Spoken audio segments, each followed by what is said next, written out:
Hai teman-teman, kalian pernah nggak mikirin apa yang bisa terjadi sama hati kita kalau kita nggak jaga baik-baik?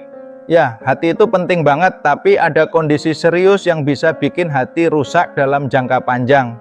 Nah, salah satunya adalah sirosis liver. Aku dulu pernah ngerasain cerita orang-orang yang kebiasaan minum alkohol terus-terusan. Kata mereka awalnya cuma hobi minum bareng teman-teman. Tapi lama-lama tubuh mereka mulai nggak enak dan akhirnya didiagnosis punya masalah liver. Itu yang bikin aku kepikiran soal sirosis. Sirosis itu kayak cicilan kerusakan di hati. Hati kita itu organ super kuat, tapi kalau kita nggak sayangin dia, misalnya suka minum berlebihan, kurang olahraga, atau terpapar penyakit hepatitis, dia bisa kena serangan serius. Ini nggak langsung terjadi, tapi kalau udah parah bisa fatal. Kalau kamu pengen terapi pengobatan liver, bisa menggunakan terapi herbal dari kami. Jadi apa aja faktor risikonya? Yang paling umum ya minum alkohol berlebih. Minum terus-menerus itu bakal bikin sel-sel liver rusak dan menggantinya dengan jaringan fibrosa. Selain itu ada juga penyakit hepatitis seperti hepatitis B atau C yang bisa bikin hati bengkak dan akhirnya sirosis.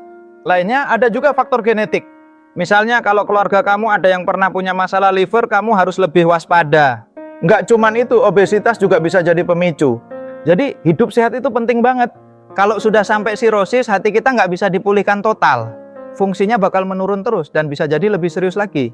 Misalnya bisa kena komplikasi seperti portal hypertension, tekanan darah tinggi di pembuluh darah hati, asites, penumpukan cairan di perut, atau bahkan kanker liver. Dan yang paling penting, ini nggak bisa disembuhin secara total. Jadi kalau udah terdeteksi, yang bisa kita lakukan hanyalah mencegahnya jadi lebih buruk. Tapi tenang teman-teman, ada cara buat hindari sirosis. Pertama, minum secukupnya atau lebih baik nggak minum sama sekali. Kedua, hidup sehat dengan olahraga rutin dan diet seimbang.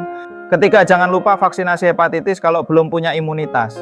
Dan yang terakhir, kalau ada gejala aneh di hati, langsung periksa ke dokter. Sirosis liver itu kayak bencana yang bisa dicegah. Jadi jangan pernah remehin kesehatan liver kamu ya. Kamu punya tubuh yang keren, jadi jaga dia dengan baik. Kalau suka video ini, jangan lupa like, share, dan subscribe ya. Sampai jumpa di video berikutnya.